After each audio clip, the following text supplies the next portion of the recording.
Hey there everybody, Brad Geiger here with another episode of Webcomics Confidential, and today we're going to talk about kind of an important subject that gets glossed over a lot of times, and that is contract language. So we've got lots and lots of examples throughout the history of comics of creators, actually throughout the history of creative professionals. But let's talk strictly comics. We've got a lot of history of people who have gotten the short end of the stick because of the contract that they sign. And I don't think in 2017 and beyond, actually going back a little bit further than that, it hasn't been acceptable for decades now to play stupid. To be like, oh, geez, I didn't know that there was this thing called contracts. I didn't know what contract land. I didn't read my contract. I thought the business manager was going to. That none of that is acceptable anymore, and hasn't been for a long time. The fact of the matter is that you are, as a creative professional, are responsible to understand what the contract that you signed entails. If and when you're in the situation where you sign a contract. This is also very important to know if you are creating a contract for someone else. For example, if you're working with a colorist or a writer or an artist, a web designer, it's important for you to know what this contract language means so that you can write a good contract. Contracts scare us all the time. Because let's face it, they hand you this big wad of paper and you got to sign it, and you're supposed to read it, but you never do. And quite frankly, it's written in such a way that makes it a little bit obtuse, makes it a little bit hard for us to understand. There's a very important reason for that. People talk about legalese all the time. They wave it away. Well, that's written in legalese. I worked with a publisher once that insisted on writing a contract that did not have any legalese. It was all in simple plain English. The problem with simple plain English is that it is easily misinterpreted. We've got ambiguous words, ambiguous meanings. And legalese is an attempt to write the structure of the business relationship in such a way that everybody understands exactly what their expectations are and what their responsibilities are. That's important. That's all a contract is. It's a way for the different people in a business relationship to say, this is what I'm going to do, this is what you're going to do, this is what I'm going to get, this is what you're going to get. There's nothing scary about that. In fact, you should welcome a contract. A contract ought to be one of the happiest moments in your life in a business relationship because it's your opportunity to define and solidify all of those things that always, always, always get messed up and misinterpreted later. Okay, without a good contract. Your contract is a way to say, hey, we had this understanding and it's in writing. That's a good thing. That's something to embrace. But we get scared of it because we don't understand what some of the words mean. So today is my attempt to go over some of the main words that come up in contract language. So when you see these words, you understand what they mean. And they don't frighten you quite so much. We're also going to talk about how to read a contract. And I brought in somebody who I consider to be probably one of the smartest people in this area who gave me a little bit of help in this so that I could get some guidance. So we've got a lot of stuff to cover here. First, let's cover the big one. Let's cover the one that always, for a long time, has caused a lot of trouble for creators because either they didn't understand it or they understood it and didn't think it really applied. And that is work made for hire or a work for hire contract. A work for hire contract, very simply, means that the holder of the contract owns the copyright of anything that is created by the creator who signs that contract. You notice I used a lot of words. I used my own legalese to describe that. That's because there's a lot of caveats in there that you've got to understand. Why didn't I just say the boss instead of the holder of the contract, because this is an ongoing agreement that passes on from holder to holder. So if you sign I'll use me for an example.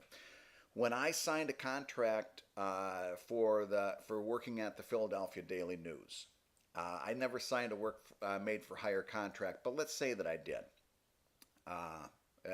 For some of the comics that ended up running in the paper. Let's say that was done under a work for hire contract. That newspaper, in the course of, I think, 7 years, was sold to different owners 5 different times. I think I'm getting those numbers right. It's something that's truly mind-boggling if you ever slow down long enough to think about it. The newspaper changed hands a number of times, a ludicrous number of times. That work made for hire contract in that hypothetical situation that I may have signed with the original owners at that point, let's say it was Knight Ridder, the newspaper chain. When Knight Ridder was sold to McClatchy, one of the things that McClatchy was buying was not only the press and the building and the rights to call their newspaper the Philadelphia Daily News, but also they were buying all of those contracts. By the way, they were also buying all of the debt that the newspaper had too. Those contracts were being bought as well. But they bought all the contracts. So now any contract that I signed with Knight Ridder gets transferred over to McClatchy. Then McClatchy sold it to the next group, and so on and so on for many chains. Each one of those contract holders became the holders of any of the work that I would have done that was published in that paper under that contract. That's why I had to use kind of more words than you thought I needed to use to describe that relationship. Okay? So a work made for hire contract says that anything that I make under that contract for the holder of that contract, I don't have the copyright to. This is where we get into some of the classic conundrums of comics history that we don't get to pretend we didn't know about, by the way. We don't get to feign surprise about this. Most famous example, or at least the one that stands out in my mind the most, Jack Kirby. The stuff he did for Marvel Comics was made under a work for hire contract. So, although it is true that people say, oh my God, Jack Kirby created everything that is making millions, if not billions of dollars for Marvel Studios. And he or now his progeny, his family, don't get to see a penny of it. Yeah, I agree. That's unfair and that's not right. And from what I understand, it sounds like Marvel is trying to do right by the Kirby family. However, that's the contract he signed. The reason that all happened is not because Marvel is a horrible corporation. Every corporation is horrible. That corporation is out for one thing and one thing only, and that's to make profits. Making you feel good is not on their mission plan.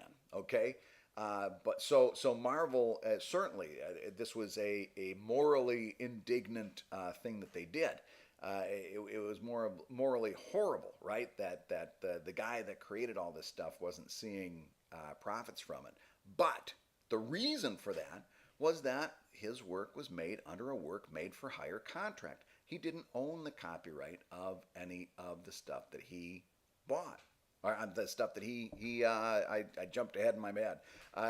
All the stuff that he created. The Superman copyright was sold for a couple $100.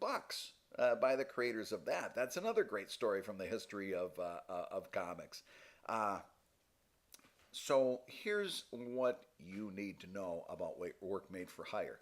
Once you sign that work made for hire contract, the stuff that you create for the holder of that contract is not your copyrighted stuff any longer. This is a great time to talk about copyright as long as we've got the opportunity. Here's the deal. You have the copyright of your work as soon as the paint is dry, the pixel's dry, the ink is dry. You have automatic copyright, provided you didn't pass it along in a work made for hire contract. Okay? You've got the copyright. Now, here's a few things that you don't need to do. You don't necessarily have to file anything with the government. Doing so is your right and your purview and makes it a lot easier in the case of having to defend that copyright. Having that paperwork and those documents in place is a good thing, is a helpful thing, but by no means is it a requirement. And you can go to webcomics.com right now, punch in copyright and trademark into the search function and get a ton of resources on these topics. Also, when we're talking about copyright, this always comes up. I can't believe people still think of this and still believe it. But it's called the poor man's copyright. And supposedly, as the story goes, you're supposed to be able to put a reproduction, a photocopy of the work that you're trying to copyright into an envelope, mail it to yourself, don't open it when you get it delivered to yourself, and then you've got proof of the copyright. You've got the postmark that proves the date. By the way, all this stuff is complete bullshit. There is no such thing as poor man's copyright. It's a dumb idea, and shame on you for believing it in the first place. What did you think was going to happen? Did you think that you were going to be in a court of law someplace, and like Perry Mason, and you'd be up on the stand, and they'd be saying, but Brad, can you prove that you own the copyright to No Shoes for Tuesday? And you say, but you see, Your Honor, and you reach into your pocket and you take out this letter that you had mailed yourself, and you show him the postmark, and there's gasps from the jury. These are never juried court cases, but anyway, there's gasps from the jury that are supposed to be there, and you rip it open and you take it out, and the defense rests, Your Honor. Oh man, how stupid! Oh, and by the way, what if you've got to protect your copyright a second time? You're screwed. You've already opened the envelope. So, please, if you thought poor man's copyright was a thing, hit the pause button. Go find a brick, bang yourself upside the head a couple times, and think next time. There's no such thing. But you have the copyright of your work the moment you're done with it. Okay? And certainly, if this is something that you feel is likely to be stolen, challenged, swiped, whatever, you can certainly file a copyright documentation with the U.S. Copyright Office. Go nuts. I think it's like $30 or something. You can do it all online now.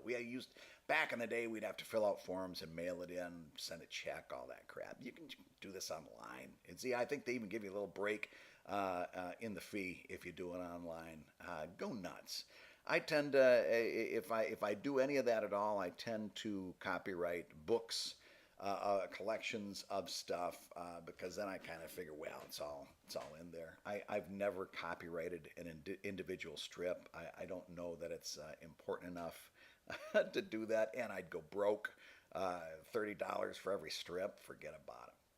But that's our little tangent on copyright. So let's talk a little bit more about contract language. So the first language that comes up is IP. That stands for intellectual property. All right, intellectual property is your stuff, the stuff that you're creating, and your job as an independent artist is to build a library of usable, reusable intellectual property. Here's what I mean by that. The whole business model of an independent creator is creating this stuff that you can monetize as many times as possible. So the first time you monetize it is when you put it out on the site. Back in the day, that was generating ad views. Today, it's more along the lines of hopefully converting some Patreon subscribers or people that are going to support you in one way or another on Patreon or some other crowdfunding service. Now, that's your first swipe at monetizing. Then you build a book. and you put that book out. You put it out on Kickstarter. Now you've got another swing at monetizing that stuff that you already monetized once. Put the book out through distribution at 65% off the cover price. There's another swing. Now that book is all sold out. You've sold all the copies. People are still clamoring for it, hopefully. And you take the first 3 books in your series and you put out an omnibus edition. Now you've got 3, but now you start that whole chain reaction all over again. You put that thing out through Kickstarter again. You put it out through distro. You monetize that as many times as you can, and you sell the omnibus edition out. Anyway, then conceivably you can even put those omnibus editions out into box sets, and so take a look at Scott Kurtz's Awesomeology. That's an omnibus of an omnibus of an omnibus. I think the idea is to hold on to the rights of your stuff and monetize them as many times as possible. By the way, I skipped a whole lot of, I just went through print stuff. There's also taking the idea, the concept of something that you've done and turn it into a t-shirt or license it in that way. There's all kinds of things that you can do as long as you retain the rights to your intellectual property. Here's a neat little side note. Intellectual property is property. And as such, particularly since I think most of us here are sole proprietors, there might be a few of us that's organized into an LLC, but and good God only knows, a corporation. But most of us, I'm going to assume, are sole proprietors. As a sole proprietor, your intellectual property is property. And particularly if you have kids, you should already have a will made up. Part of the stuff, part of the property that you should be leaving in your will to your family is your intellectual property. And that should get passed on down to your dependents and so forth, so that hopefully, if the stuff that you've done is good enough, they can continue to use that work that you've done to generate income. So why you're doing it is to generate income. That's the whole point. Well, it's not the whole point. There's a little something called artistic expression, but as a creative professional, you cannot deny the business part of that as well. So, if you are somebody who has read the Webcomics Handbook, you already know that there's a little something that Robert Koo taught me about for that book that he uses when he is going through and reading a contract. And he calls it the fill the buckets method. He's got 5 buckets that he wants to fill when he is reading a contract. It helps him mentally organize what's in that contract and decide whether this is a good contract or a bad one. Here's your buckets. Number 1, who? Who's the contract between? Number 2, what's the length of time? Okay, how far does this contract cover? Number 3, what does everybody get out of the contract? Number 4, what happens if the shit hits the fan? What happens if things don't work out? Number 5, how do you get out? What's your end game? How do you get out, and what are the ramifications of getting out? By the way, here's something that's very interesting. What isn't one of the buckets? Money, right? Although I guess that might be under what does everybody get out of the deal, but money is a secondary concern in that you're weighing that against responsibilities and rewards, okay? It will fit somewhere into what does everybody get, but it's not a main bucket.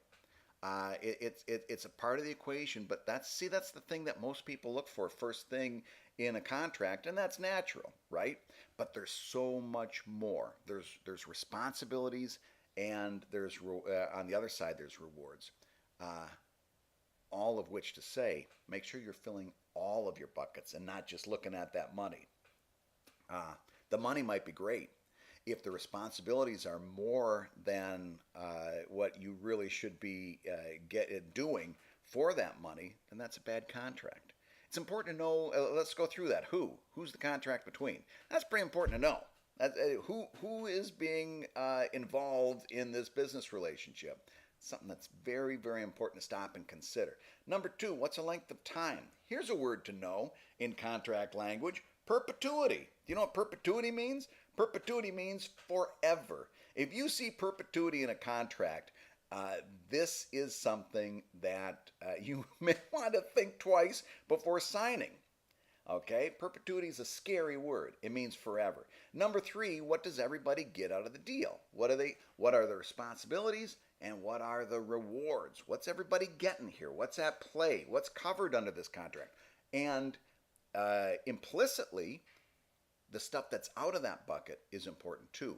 What's not being covered by that contract? That's something to think about. So anything that's not in the contract, it falls outside of it, and that could work to your advantage or that could work to your disadvantage. So think about what's being covered in the contract. Number 4, what happens if things don't work out? That's called breach of contract. Somebody didn't live up to their expectations. They didn't cover their responsibilities, or maybe they didn't get their rewards. That's a breach of contract. Breaches of contract happen. This bucket defines what happens if a breach of contract occurs.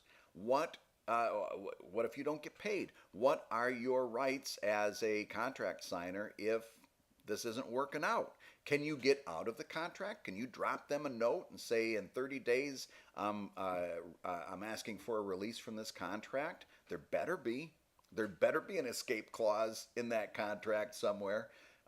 These are all things you want to look for. What happens if? That's super important, because no business relationship is perfect. You need to know, if you need to get out, how you're going to do it. What happens if things don't go right? Okay? And last but not least, how do you get out? Do you write a note? Do you have to write a note to somebody? Does it have to be notarized? Are you just dropping an email?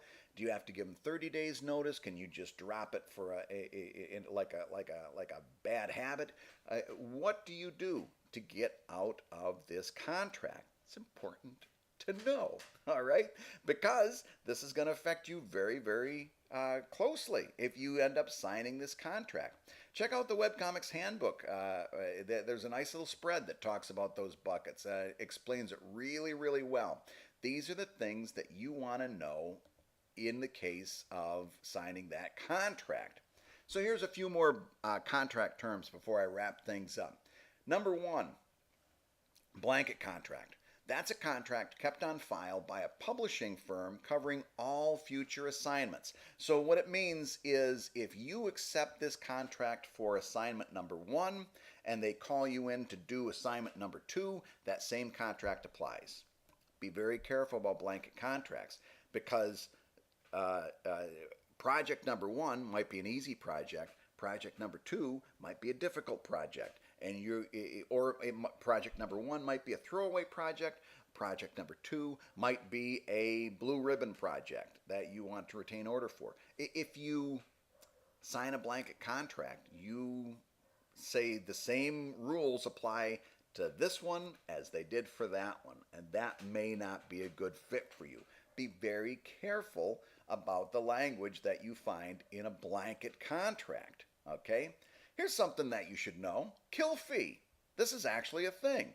If things don't, let's say you're working for a magazine or a publisher or something like this, you're starting work on a project, and then they come back for whatever reason and say, you know what, we changed directions, we're going to go a different way, we're not going to need your services. If you've already started work, unless there's a kill fee in there, you're out that time that you spent working on that project, that they've all of a sudden shrugged their shoulders and moved on. You should definitely have a kill fee in your contract if you're working with any kind of publisher or publishing entity. They are not allowed to jerk you around like that if they've got a kill fee. They've at least got to make that decision with a whole lot more thoughtfulness than they would have if they've got a kill fee. And that kill fee ensures that you get at least a little something for your effort, which is nice. Okay? So definitely look for a kill fee. Here's another one, confidentiality. This is this is a tough one. This is one that you've got to be very, very careful of. If your contract has a confidentiality clause in it, you may be legally prevented from discussing the terms of the contract with other people. So if you've got a contract with DC Comics and somebody comes up to you and says, hey, what's a DC Comics contract like? What goes into that? If you've signed a confidentiality clause, you may be legally prevented from discussing that. That's probably why we don't know a lot about some of these contracts. They are under a confidentiality clause in many cases. Similar to a confidentiality clause is something called an NDA, a non-disclosure agreement. If a client wants you to sign an NDA, it's a legally binding way of saying that you may not discuss that contract or the things covered in that contract, the things that you're working on, with anybody else. You have a non-disclosure agreement. You may not disclose information about that stuff to anyone else. Okay? It's another pretty important one to know, right?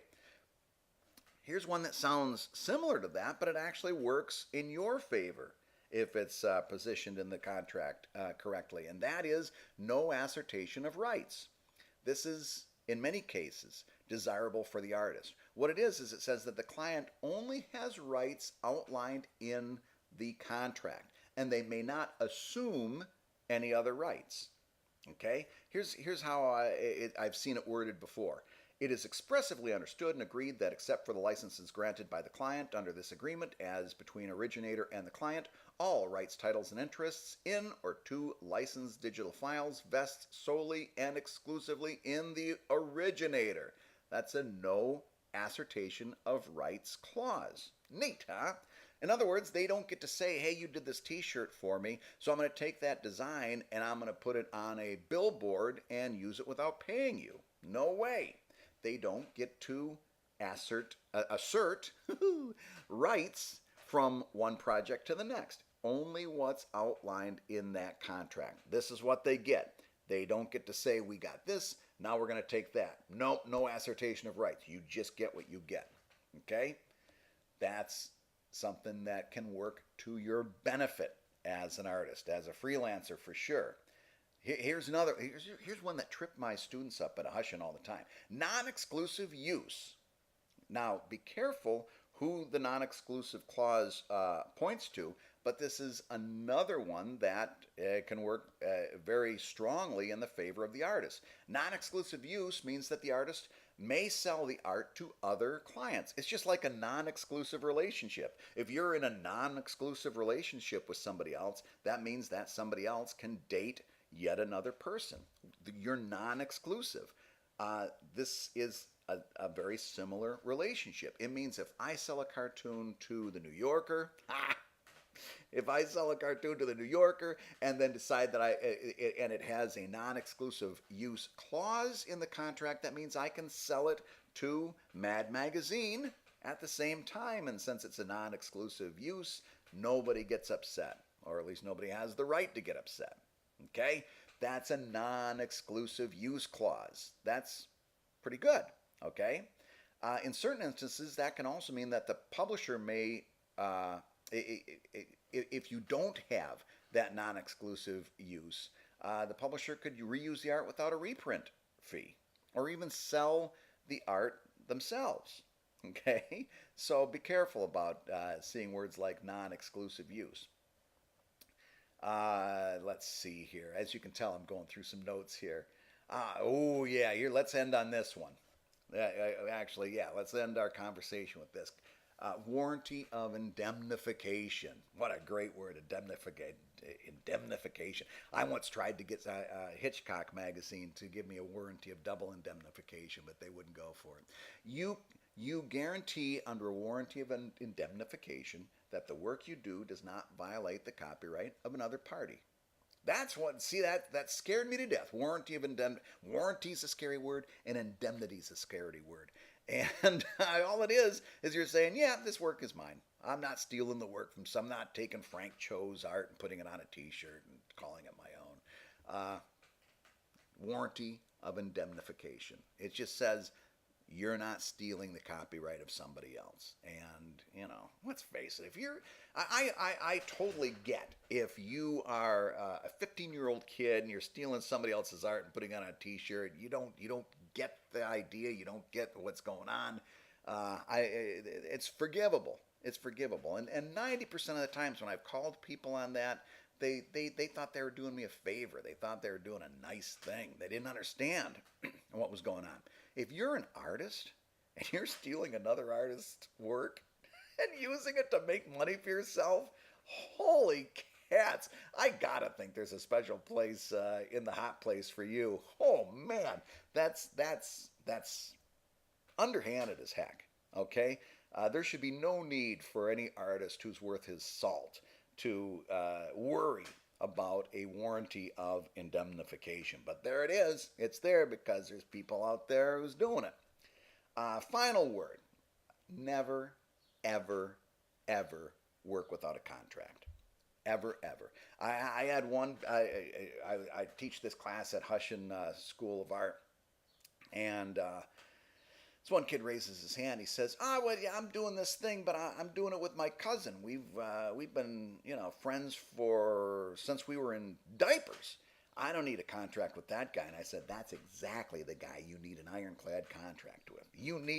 Because all this, again, going back to our early discussion, all a contract does is define what's everybody's responsibilities, what's the reward, how's it begin, how does it end. It just makes things clear. If things go belly up, as they often do in a business relationship, and it's with somebody that you've got a relationship, a family relationship, or God help you, a love relationship, and you're doing work with this person, you absolutely need a contract with that person, because if that goes sour, you got to spend next Thanksgiving looking across the table at that guy or at that girl. And holy cats, you do not want a misunderstand. There's a great line in the Hoffa movie with Jack Nicholson and Danny DeVito, where he, and I don't have the exact lines right, but he says, somebody coming up and smacking somebody in the jaw, I can solve that. A imaginary slight is impossible to solve. All right? So what a contract does, it eliminates the imaginary slights. No, and here's what I mean by that. You can't say, oh, I thought I was going to get $1 million for doing that t-shirt design, because the other person can say it exists nowhere in the contract that you were going to get $1 million. You were going to get $1.50 and like it, and that's the contract you signed. If you don't have that contract, and it's in that other person's mind that they're going to get $1 million for their t-shirt, you will never be able to solve that imaginary slight. And you're going to have to sit across the table from them at Thanksgiving and tell them to pass you the sweet potatoes with the marshmallows on it. You ain't going to get those sweet potatoes, and you better watch, because that stuff happens all the time. Maybe not at your Thanksgiving, but I'll tell you some stories sometime. But that's what a contract does. It eliminates the imaginary slights. It puts everything in writing. Contract is your friend. You should welcome writing a contract. You should welcome reading a contract. Oh, and for the love of God, if you're going to go into any kind of business relationship, read the contract. Take 30 minutes. Go find a nice quiet place, brew yourself a cup of coffee, pour yourself a scotch, do whatever it needs to do to get your butt to stay in that seat for 30 minutes and read the contract and make notes. Oh, by the way, last thing, and then I'm going to wrap it up because I've been going for about a half an hour here. Last thing, what happens if you find something in that contract you don't like? You go to the person and you say, I want to make a change to this contract. Here's the thing. Every contract that we've ever signed, we didn't have that ability, or didn't think we had that ability, right? What do you sign when you're getting into a new apartment, or you're buying a house, you're buying a car, you sign stacks of papers like that. You didn't read those either, probably. But if you see something that you don't like in there, it's like, well, then you don't get the apartment. Well, in all cases, even in the apartment case, you'd find out, but particularly in a business situation that we're talking about here. If you see something in that contract you don't like and you bring it up, you will be amazed at how receptive that other person is to changing the contract. 9 chances out of 10, it's a boilerplate contract they pulled out of the desk that the company lawyer wrote up to try and cover as many different situations as he or she possibly could. They'll change a contract. They'll happily change a contract. Don't sit there and stay quiet because you think that contract is written in stone. That contract doesn't become stone until you sign it, and then it's too late. Go up. Say, hey, I don't like what's in this contract. Let's change this, this, and this. Beep, beep, beep. 9 chances out of 10, you'll get the contract that you like. Oh, and by the way, here's a thought. If they don't change that contract, if they're like, no, this is the contract that you sign that contract or hit the bricks, maybe you don't want to do business with this entity. Maybe that's your first warning sign. Maybe that's the universe saying, you better think twice. If somebody is not receptive to signing a contract, that's your first sign that maybe this is to changing a contract, maybe that's your first thought that you shouldn't be signing that contract. Anyway, that's my lecture on contract language. Did I miss some? You got some? Did you find something in a contract you don't understand? Hit the comments at webcomics.com. Oh, and give me some more topics. Send me in questions. Give me something that you think I should be talking about next. I love to read the topic suggestions. Your questions, your thoughts are always welcome. And until then, this is Brad Geiger. Today, I didn't even mention, this is my dining room.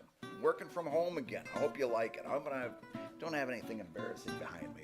I didn't check it out too closely. But until then, this is Brad Geiger, Webcomics Confidential, and I'll see you on the internet.